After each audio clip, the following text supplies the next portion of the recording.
Well, hello, writers. Welcome to episode number 112 of How Do You Write? I'm Rachael Herron, and I am so glad you're here today.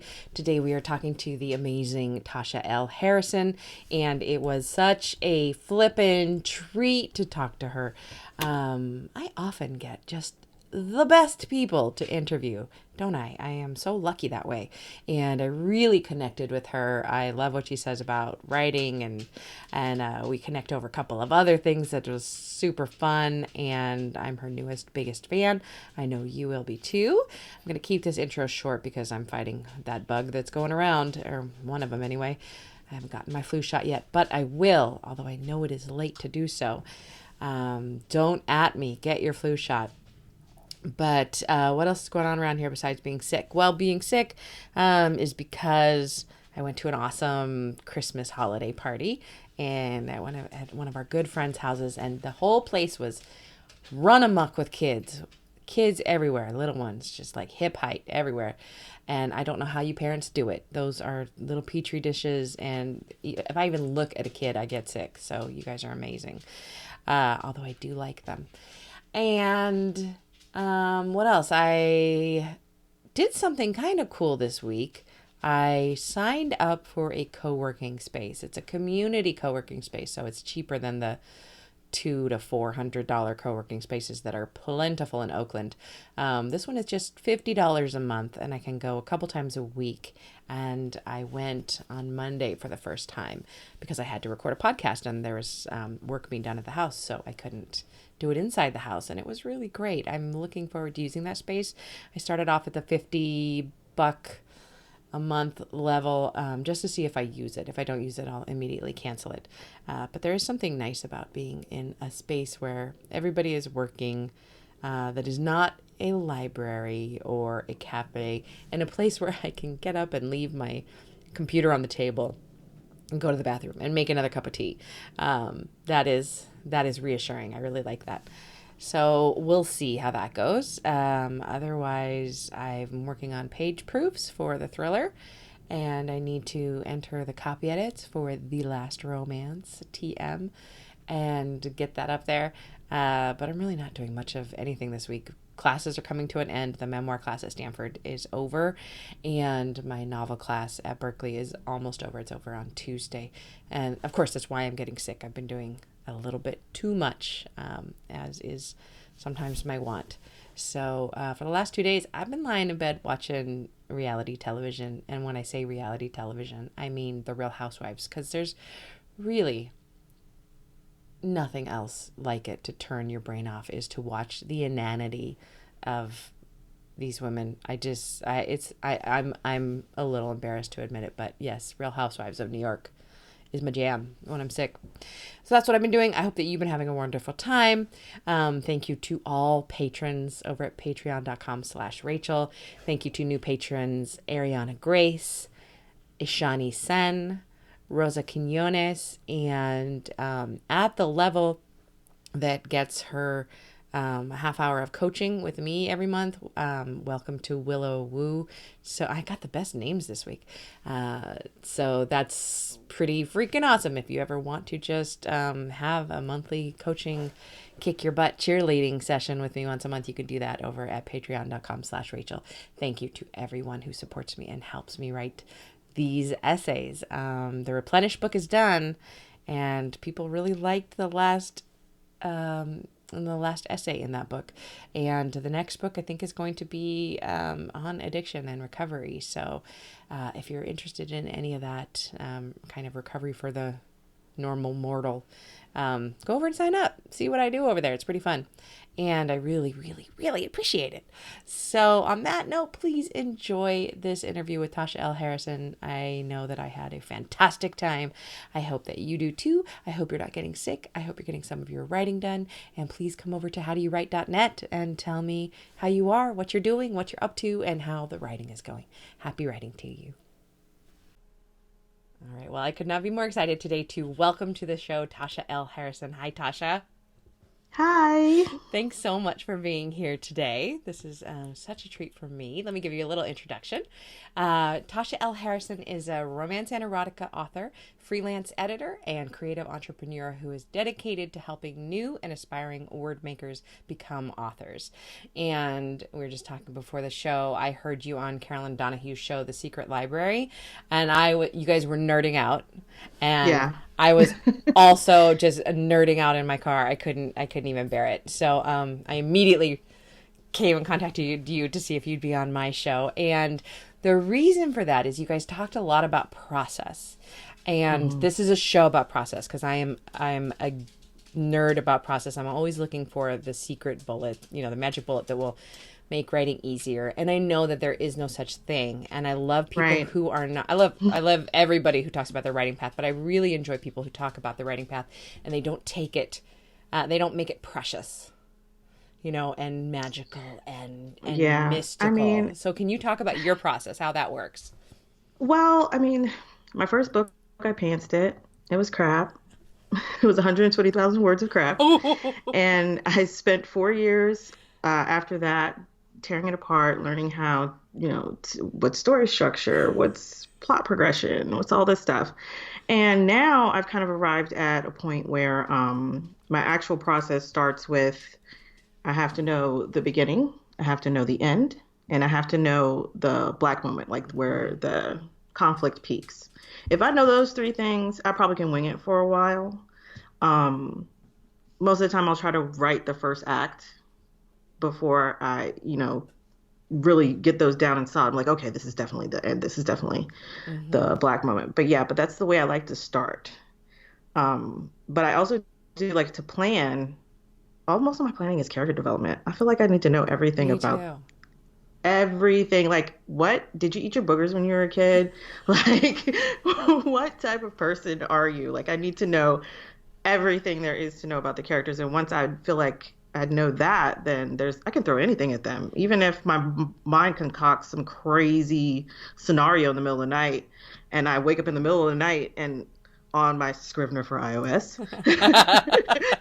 Exactly. Me too. Thumb it out and then wake up in the morning like, what is this? And we're like, okay, well, this could work. We can make this work, Because you know your characters and everything. I believe in my books, and I think in a lot of people's books, everything springs from character, and what will hurt them the most and what will make them squirm the most is the thing that Yes. we bring in. So, but let's talk about knowing the end. I'm so jealous. The end is the one thing I never know. I always know the beginning, I know the context shifting midpoint, and I know the dark moment. But I never have an ending at all, and I'm so jealous of that. And also, while you're talking about that, talk about what you were talking about on the other podcast about backwardsing it, because I saw on your blog Yeah. that it didn't suck. Yeah. So It did not suck. tell us all It about actually got me out of my rut because, okay, so I wrote what I thought was the end, but it was really an epilogue, okay?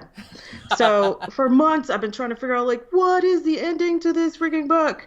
And I was talking to my friend Katie, who I also have a podcast with, and she was like, well, maybe that's not the end. And it was such a simple thing to say. And I was like, oh, you're right. It's not the end. that. But we can't say it. We can't see that, and we need somebody else I to couldn't point it even out. see it. I was Yeah. too close. Yeah. So I went back into my character, development workbook, and I was like, okay, well, this is the person I want him to be in the end. So what needs to happen? Like, if this is who he's going to be in the end, then how do I get him there? What happens to get him there?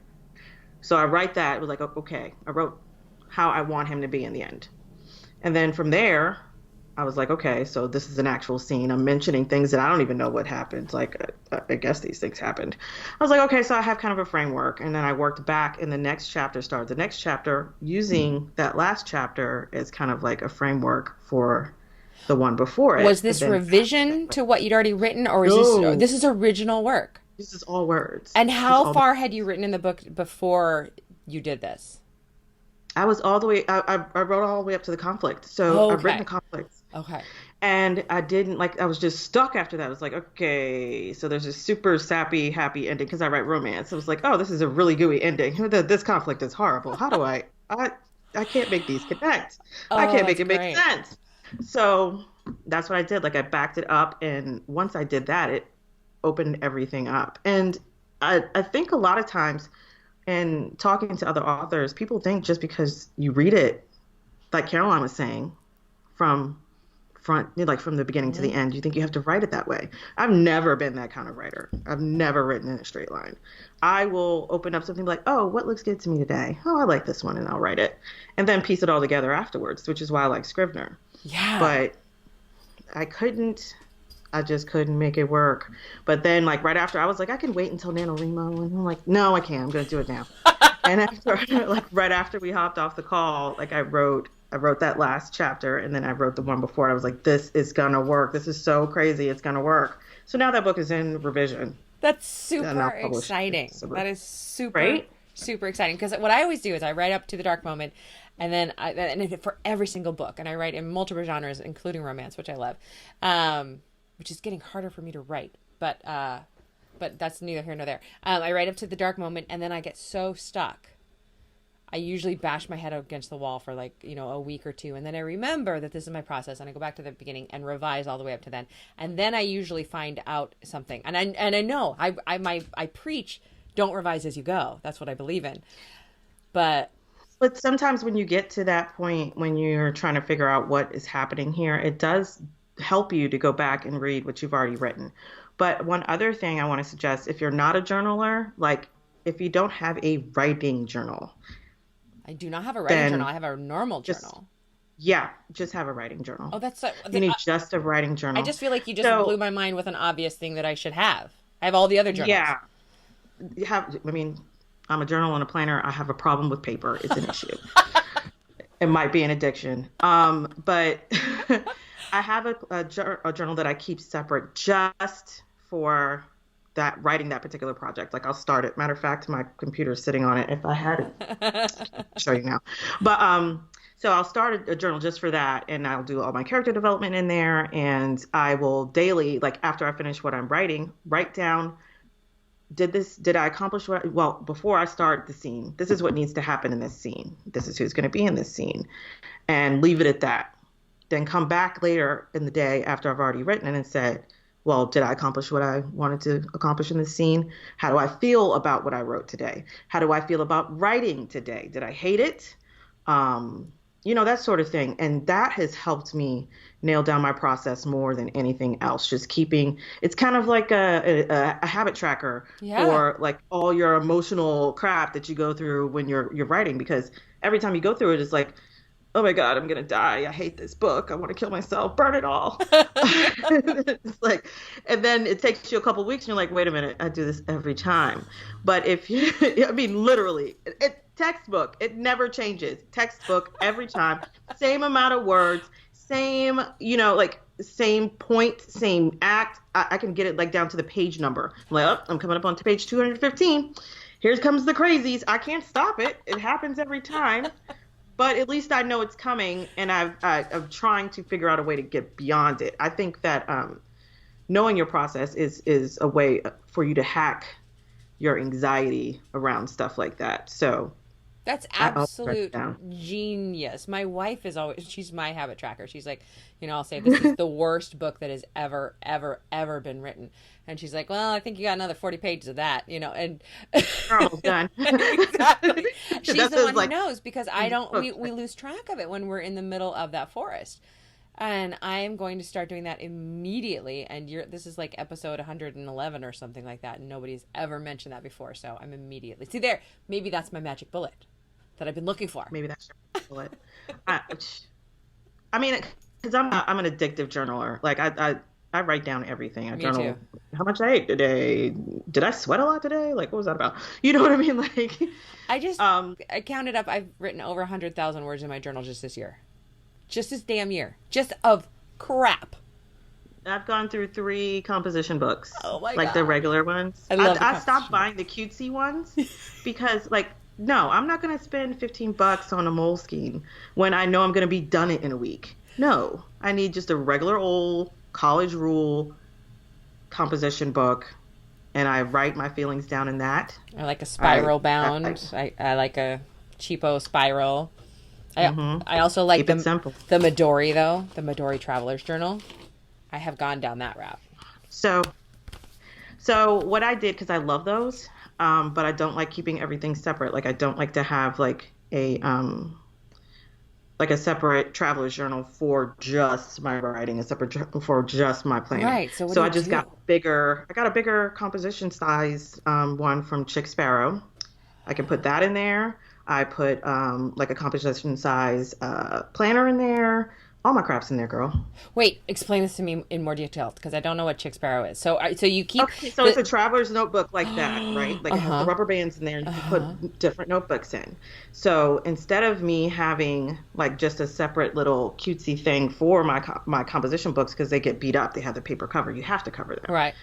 So I was doing that, what you were doing with like, the The little travel narrow. notebook, but it's so It's narrow. so Also, narrow. I write really fat and I would get frustrated. It's got So 3 words on a line. Yeah. yeah, it's like A, B, C. Crap. Next line, next line. Ran out of space. Let me write in the margin.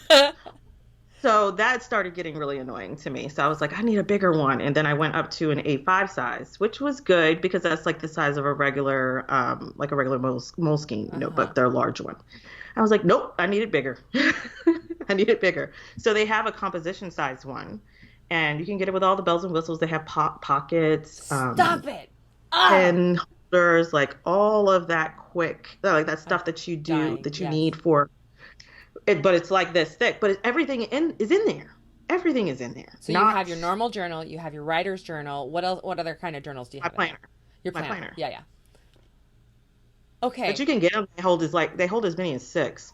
I'm not gonna lie to you. It's not cheap, but it's worth it. People It's like you and me who have this addiction, I don't buy clothes, I don't buy anything else. This is my addiction. So it's okay. as soon as we're hanging up, I'm going to spend some money. I There you swear go. to you, I did not I plan mean, this. I wish we had talked on Black Friday because they had a huge sale. You might be Oh, able to catch something. I'll I mean, look. they do another one around Christmas time too. So if you're Okay. not burning to have one now, you can wait till Christmas. Jeez, why are so many people texting me? You're very popular. They know you're on Yeah, air. The red light is not on. Okay, so what oh, is and I your can't mute them. Oh. what is your biggest challenge when it comes to writing? Drafting. I am one of those people who do not like the drafting I process. I hate it. love planning. I love revising. I love Drafting revising. can die in a fire. Like I just want to pull all my teeth out. So I how do you get through really, it? it's that's why I do so much work around process because it feels like I like if once I get the muscle memory in, it won't be so hard. I don't know if that's true. It's probably a lie, but I'm gonna keep trying forever to just make that process easier. And also, I just schedule the time in. Like, okay, you have to write these 3 things right now. Do it now.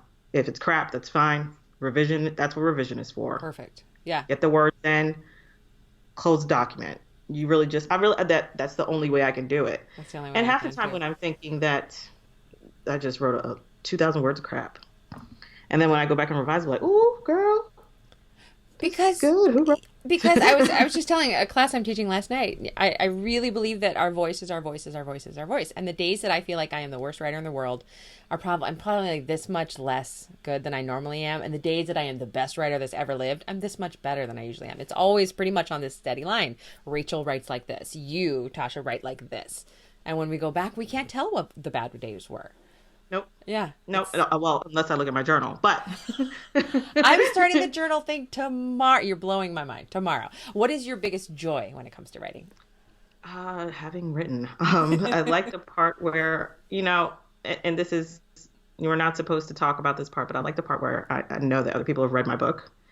Yeah. And like not even just like leaving reviews, but like people close to me, other fellow writers around, like, oh my god, it's so good. Like you don't even have to post it anywhere. As soon as I start getting that validation, like, oh, I didn't waste in 3 months. Whew.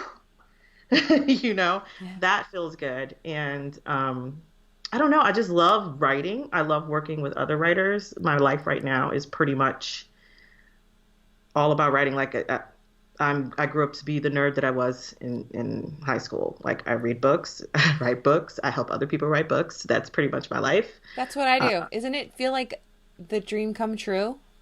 It's yeah, literally the dream come true. it really needs to be. Like Yeah. I'm like, when can I stop working in my day job and this can be like my real job?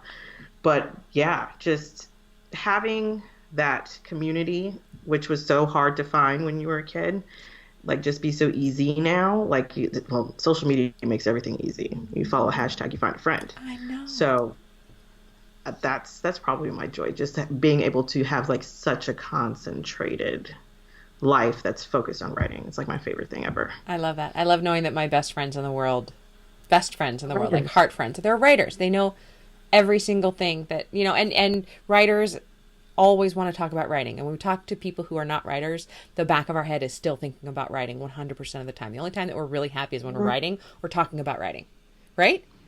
Yes. Do you know that? Do you know that? You just spoke my life. Right? I mean, I have other friends that are creatives and I can talk to them for a while too. But once they start getting, like, I have a bunch of friends who are photographers. So once they start talking about photography, my brain is just like a Right. gnat. It's gone off. Like, okay, But they could talk what's about it this forever. ever? There's a Gloria, I think it's Gloria Steinem, who said, writing is the one thing that when I do it, I don't feel like I should be doing something else. It feels like a worthy pastime. It feels like almost like this feels frivolous. I could be like washing clothes, but Yeah. I Yeah. never do it. But I'm in the You right know? spot. Well, can you share a craft tip of any sort with us? It was probably the character development. Don't skimp on the character development. Even if you, I have a lot of like if you talk to writers that write like historicals or if they write sci-fi or something like that, they're like nobody really cares about the characters. They care about the world. I'm like, yeah, but the world is built around the characters. You need to know how they're going to move through this world. You can't have this fully developed world and not know who your character is. They're just going to be some stick figure, and we're not going to care. If they get blown up, no one's going to care. You stop reading your book. And that's a big book. Sci-fi books are fat. They're You huge. need to hook you need to hook me on this character in the first two chapters. I'm just gonna be like, nope, I don't care. So yeah, definitely character development. Do it however you feel. I mean, I like interviews. I like I And by love interviews. interviews, you say to somebody who's new, you mean actually sitting down and interviewing your character, right? On Yes, paper. yeah. Yeah. Then writing the answers from their point of Yeah. view instead of me as writing as the character. Yeah. Um, I love interviews. I love archetypes. I could get lost. Now, what kind of Like if I archetypes do you look at? Do you do Enneagram or do you do... No, no, no, just straight up Greek mythology. Oh, okay. And I've done some around zodiac. I love to use tarot in my writing Tarot. like, to mix it up. Right here. Girl, yeah. So like if I want to mix it up, like I'm bored with this. Where's it going? Pull a card. Or if my ultimate goal one day is to write a whole book using tarot. I don't know if I could do it. It seems a little stressful. But I mean, because it's just up in the air, like Yes. I think it could work. so I've often had that thought, could and I work. think it could absolutely work because everything, is open. It's all open to interpretation until I got the Ten of Swords this morning, and I'm like, what? That's not open to interpretation. Going House, Ten down. Swords can die. No. There's certain cards you get like do over. I'm shuffling this again. I know. That must have been an accident. It's not my card today. So, speaking of writing and how we always want to talk about writing, what is your geekiest thing? What's the thing you're most excited to talk about writing what's the thing you can't shut up about in writing? Probably characters in tarot. um, yeah, pretty much characters in tarot because like tarot feels like this tiny window into like understanding. It's basically like crackpot psychology. You know what I mean? Like knowing how someone what tarot archetype they are will define how they react to things too. But it also gives you some juicy things like if you do a reading on the character, like it gets, you know, You are gets freaking me out because I've only been doing tarot now for 6 months, and I don't even know if I've ever talked about it on the show. I am so into it. It that's is, how it happens. it's so useful. And it's very useful. I use it like when I first got the deck. My friend Katie got me the deck because she had been taking a tarot class because that's what she does. She's one of those people who's like, oh, I like this. I'm going to take a class and bury myself in it for 6 months. So she was taking the class. I'm like, what did you learn? Like, what do you even know? And she was like, do you want to know? And then I spent the whole weekend telling me about it. I was like, I want a tarot deck. I want a tarot deck. But I couldn't decide which one I wanted. And she bought me one for my birthday like 3 years ago. It was a wrap. Which tarot deck is it? The Fountain Tarot. Oh, yeah, yeah, That was the first one, and I have for that fountain. The fountain tarot I use for like just my regular personal stuff. That's my that's It's my therapist. The fountain tarot is my therapist. But I have another deck called the Illis Tarot deck. It's by Ritual Tarot, and it has like pop icons. So they're kind of Oh, like, I've seen that one on Instagram. So it'll have, isn't there one like yeah, like I really, Beyonce's that one? Yes. she's, Queen of yeah, yeah, that one. Swords, I probably. forget. Yeah. She should She be. should be. Um, She's but not. she's not. But when I first got it, I was like, oh, I'm gonna use this because it feels fun. But I didn't like it for like everyday use. But I love it for writing because it already has, like, you look at the card, it already has a firm archetype. Like, you're looking at this card, Right. the archetype is the person on the card. So you start thinking about whatever role they play in their acting or singing or whatever their What a thing great is. idea. You pull the David Bowie card and you know where you're going. Have you read the Creative Tarot? No, but that's next in my list of things to buy. I habitually use Tarot for Writers by Corinne. What is her I last? don't I can't have remember. that one. That's a good one. Tarot for Writers it's really good. It's a really good starter book. Okay. I'm Um, still totally starting. and yeah, it'd be perfect Yeah. for you then. It's a really good starter book, but there's also like some really complex like spreads in there that every time I try them, like my brain breaks. It's that I good. get my brain breaks on a 2 card spread right now. I'm just Listen. Like the first year I was like, one card, I'm pulling this. I pulled one card a day for like almost 24 months. And Katie was like, I think you're ready to pull more than one. I'm like, I don't know.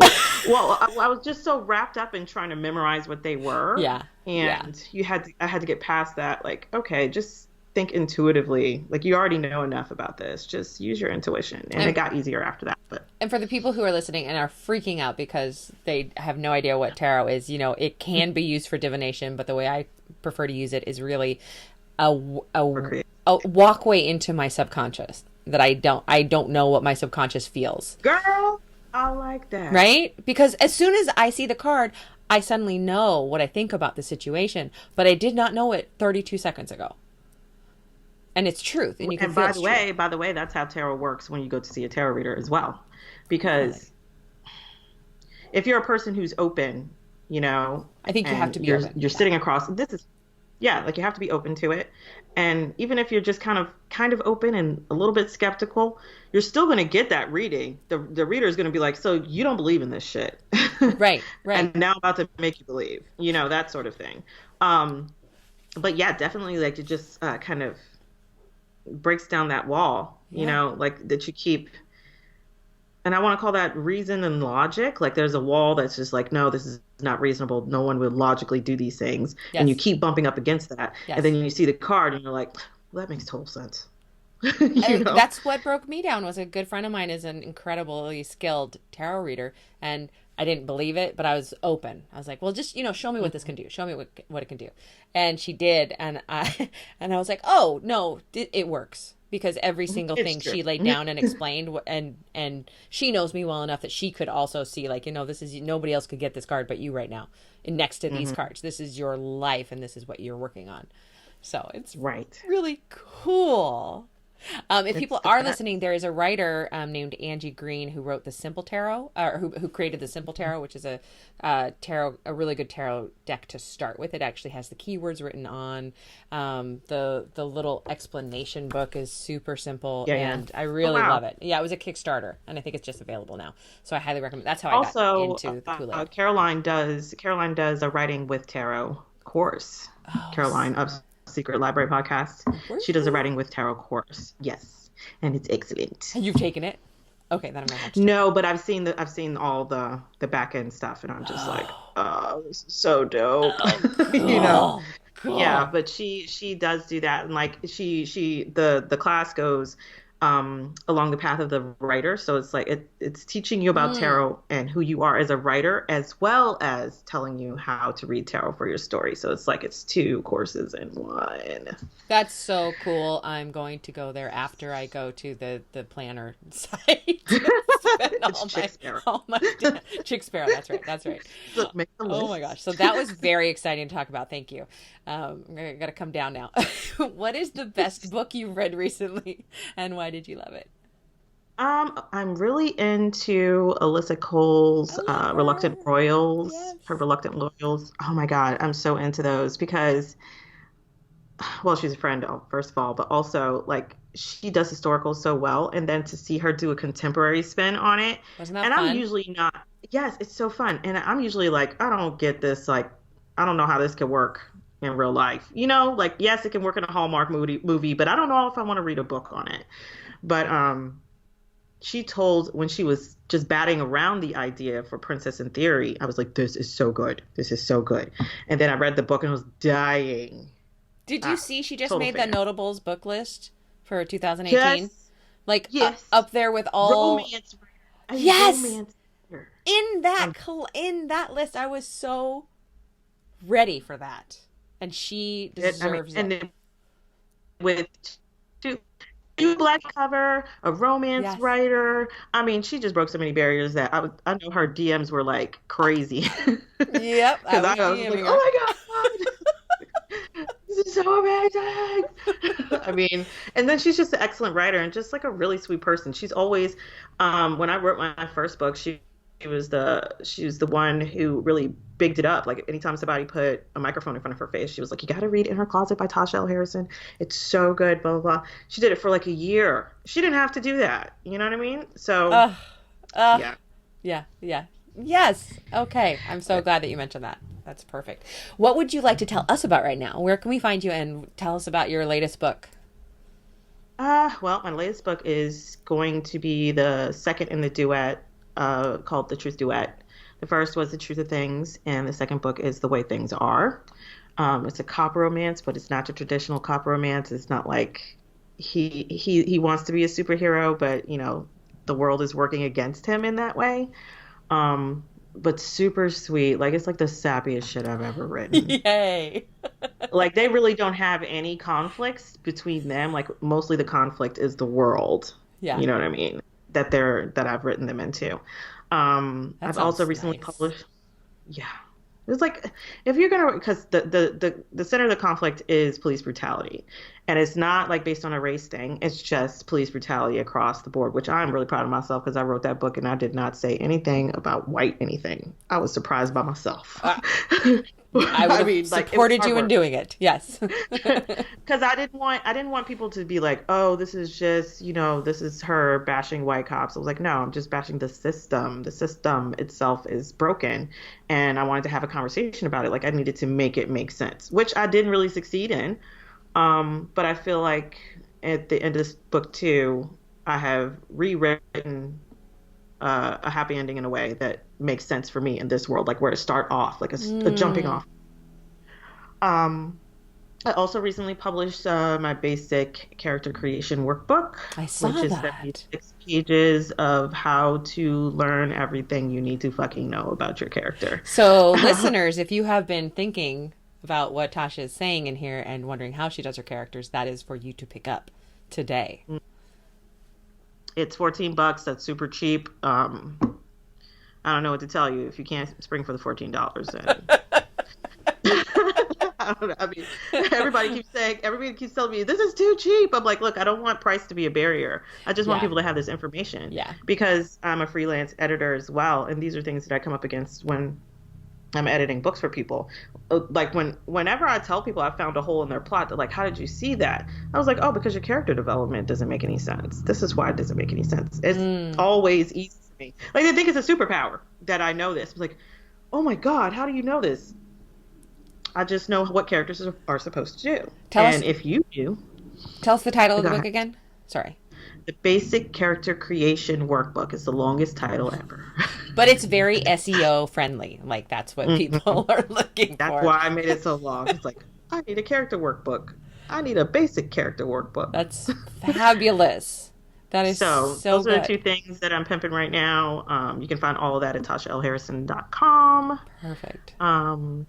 And also I edit, so if you need one of those, you can do that too. And your rates are really reasonable. Yeah, yeah. I was just looking It's at also them part of and the conversation. I mean, yes, my rates are very reasonable. I have flat rates because I don't want editing to be a barrier to writing a good book. yeah. Because I know I've had several editors, and it's always when I wasn't making any money off of my books, like it was a consideration. It was like, can I afford editing right now? Or do I just send this to six of my friends and see if they can catch you know what I mean? Mm-hmm. And there's a very different book comes out of your six friends trying to catch mistakes and me sending it to an editor. And I paid as much as $2,500 for an editor Which because is they go by the word. not out of the Common. norm, right? Common. That's actually low, Yeah. That Yeah. was out of all the estimates I had gotten, she was the lowest. Yeah. So, and that's not to knock. I mean, everybody's got to eat. Yeah. Yeah, of course. But But yeah. no, you So, shot to the top of my list to recommend because I've gotten out of editing because it was killing me. How do you do it? How do you?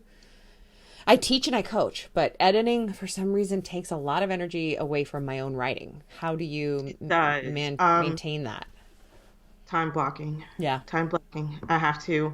I use the Pomodoro method. I love do it. 4 sessions with just me editing, and then whatever Pomodoro sessions I do after that, that's just my writing.